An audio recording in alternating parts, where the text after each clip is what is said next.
जय माता दी, हर हर महादेव। माता काली और बाबा की कृपा आप सभी पे बनी रहे।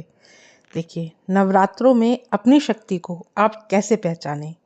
कई बार आपको ऐसा महसूस होता है कि आपके शरीर के ऊपर कोई सवारी आ रही है, किसी देवता की सवारी आ रही है, माँ की सवारी आ रही है, या पितृ की सवारी आ रही है, या कोई ऐसी शक्ति आपके शरीर पे आ रही है। आपको एहसास होता है कि हाँ, कोई ना कोई सवारी आपके ऊपर है। देखिए, जिस भी इष्ट की आप उपासना करते हो, जिस भी इष्ट की आप सेवा आराधना पूजा करते हो, और अगर शक्ति आपको प्राप्त हो रही है तो आप कैसे जान सकते हो। क्योंकि नवरात्रि का जो अवसर होता है, नवरात्रि का जो पावन समय होता है, इस समय हर एक शक्ति बहुत ही खुल करके चलती है। अगर शक्ति का कोई अगर बंधन भी होता है तो वह बंधन भी नवरात्रि के दौरान बंधन भी खुल जाता है।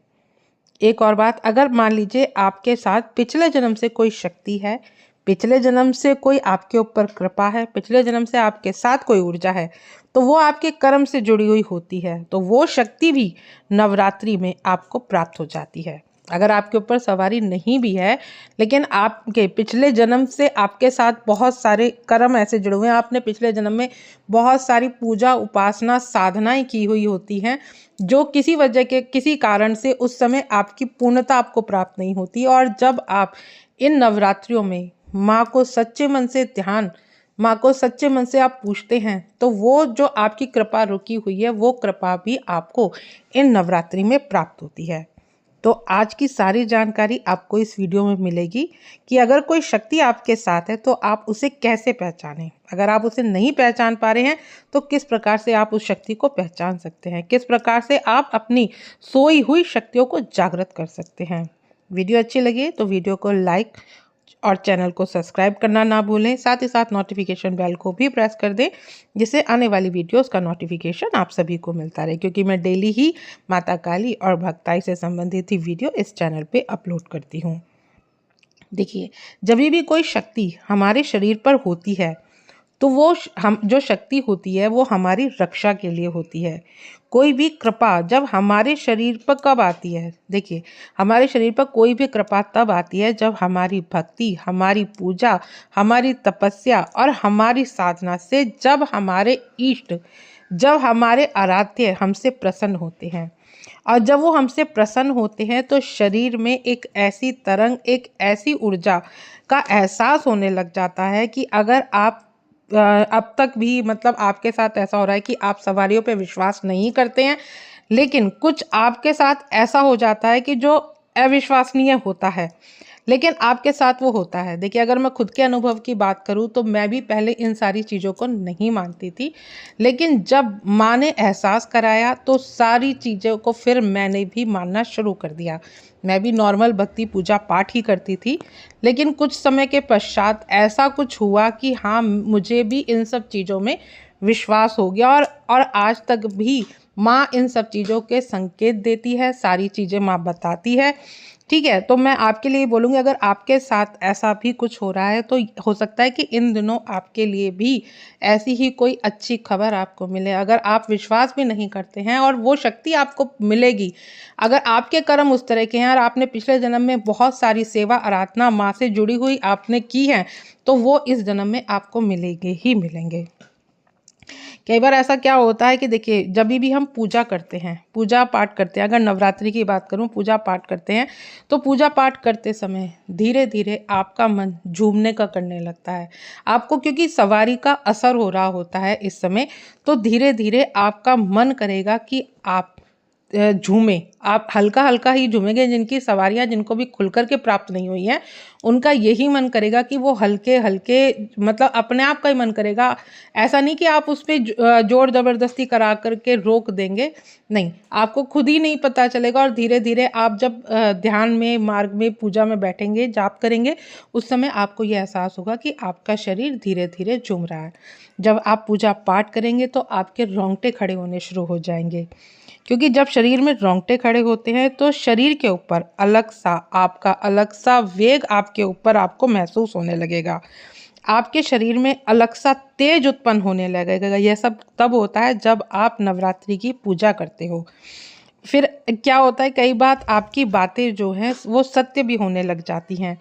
मान लीजिए कि आप कोई बात करते हो, कोई भी बात करते हो, तो सामने आपको ऐसा लगता है कि ये सारी चीज़ें तो मेरे साथ हो चुकी हैं, या ये बातों का जो भी परिणाम आया है तो उसका उन चीज़ों का आपको आभास पहले ही हो जाता है कि ये चीज़ें तो पहले भी हुई हैं मेरे साथ।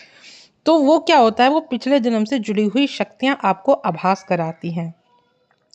देखिए, मानते हैं कि शरीर जो है वो तो नश्वर ही है, लेकिन जो आत्मा है वो अजर है, अमर है। और हमारी आत्मा है, जब पिछले जन्म में हमने बहुत पूजा भक्ति पाठ नियमित रूप से या माँ दुर्गा की या माँ काली की, किसी की भी की होती है, तो पिछले जन्म की भक्ति इस जन्म में कार्य करेगी ही करेगी। और आपका ये जुड़ाव जो माँ की तरफ होता है, आपका जो खिंचाव माँ की तरफ होता है, वो एक जन्म से नहीं, कई जन्मों के रिश्तों के कारण ही आपका जो जुड़ाव माँ से या बाबा से, किसी से भी जो होता है, वो होता ही इसीलिए है। क्योंकि देखिए, बहुत सारे बच्चे ऐसे भी है ना, ज़रूरी तो नहीं सारे जन ही पूजा पाठ करें। कुछ ही बच्चे क्यों पूजा पाठ करते हैं, और कुछ ही बच्चे क्यों अपने एक इष्ट में उनका ज़्यादा प्रेम होता है, वो सिर्फ इसी वजह से कि शक्तियाँ जो हैं कई जन्मों से चली हुई आ रही हैं, और आपको समय के साथ आपको वो सारी चीज़ें आपको मिलती ही मिलती हैं। जब आप अपने इष्ट को देखते हैं, जिसमें चाहे आप माँ काली हो, माँ दुर्गा, और उनको देखते के साथ ही आपकी आंखों से आंसू आने लगते हैं, और आपका एक अलग ही खिंचाव, एक अलग ही रुझान माँ की तरफ हो जाता है, और आपका मन नहीं करता माँ या बाबा को छोड़ने का। चाहे कोई आपसे कितना भी कुछ बोले, चाहे आपके परिवारजन इस चीज़ के समर्थ में ना हो कि आप पूजा भक्ति करें, लेकिन फिर भी आपका एक जुड़ाव होता है, और आप ना चाहकर भी उस जुड़ाव की तरफ आप खिंचे चले आते हैं।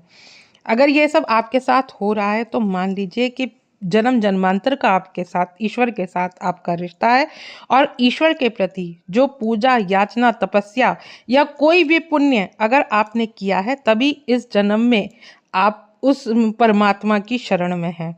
चाहे वो माँ काली हो या माँ दुर्गा हो, आपने उनकी शरण ग्रहण की है।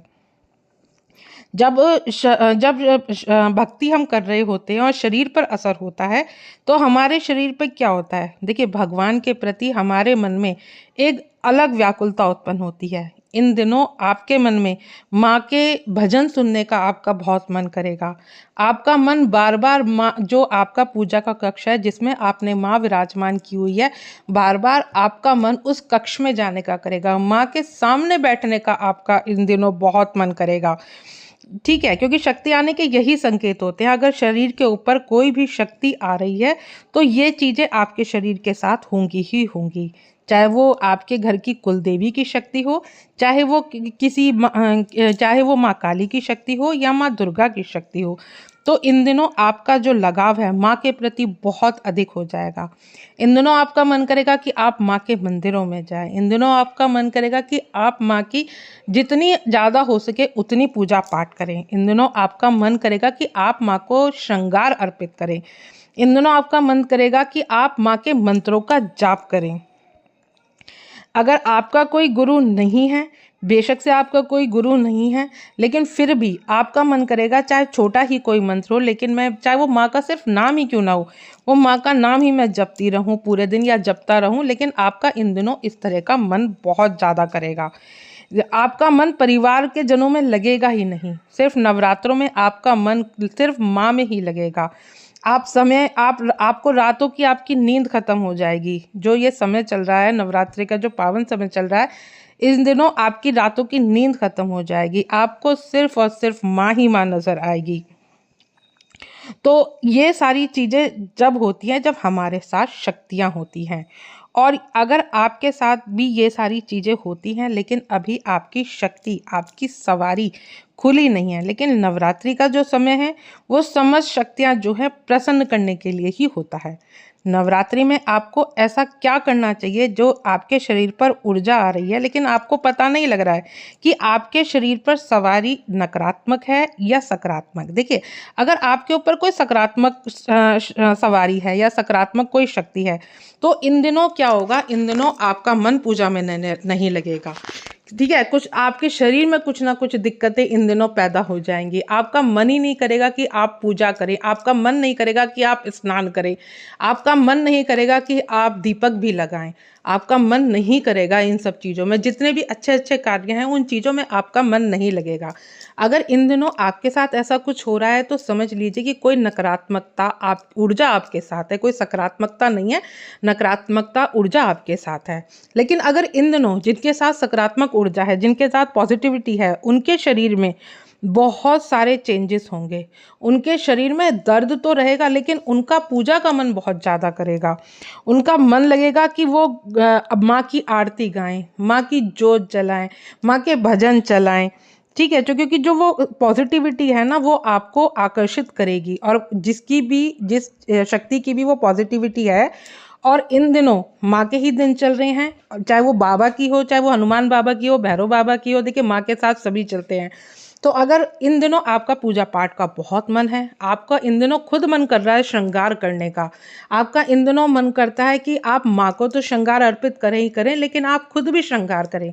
इन दिनों अगर आपका मन करता है कि आप नए नए वस्त्र धारण करें, माँ को तो आप पहनाएं पहनाएं, लेकिन अपने लिए भी आपका मन करता है।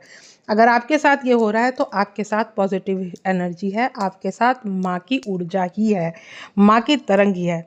अच्छा, अब बात करते हैं कि जिनकी शक्तियाँ नहीं खुल पा रही हैं, जिनको आभास तो है कि उनके ऊपर शक्तियाँ हैं लेकिन वो खुल नहीं पा रही हैं, तो उनको क्या करना है। देखिए, नवरात्रि का जो समय है, इस समय आपको क्या करना है, सिर धो करके, चाहे वो लेडीज़ है चाहे वो जेंट्स है, माँ के समक्ष आपको सिर धो करके बैठना है। बैठने का समय होगा रात्रि के 9 बजे के बाद, क्योंकि नवरात्रि बोला ही इसलिए जाता है कि रात्रि में, नवरात्रि इसीलिए बोला जाता है कि रात्रि में जितनी भी शक्तियाँ हैं बहुत प्रचंडता के साथ चलती हैं। तो आपको गीले बालों से ही माँ के समक्ष बैठना है। माँ से आपको माँ को आपको बोलना है, माँ से आपको प्रार्थना करनी है कि माँ, जो भी शक्ति है उस शक्ति का मुझे आप आभास कराएं। उसके बाद आपको भजन लगाने हैं माँ के या बाबा के, जिनकी भी आपके मन में इच्छा है उनके आपको भजन लगाने हैं।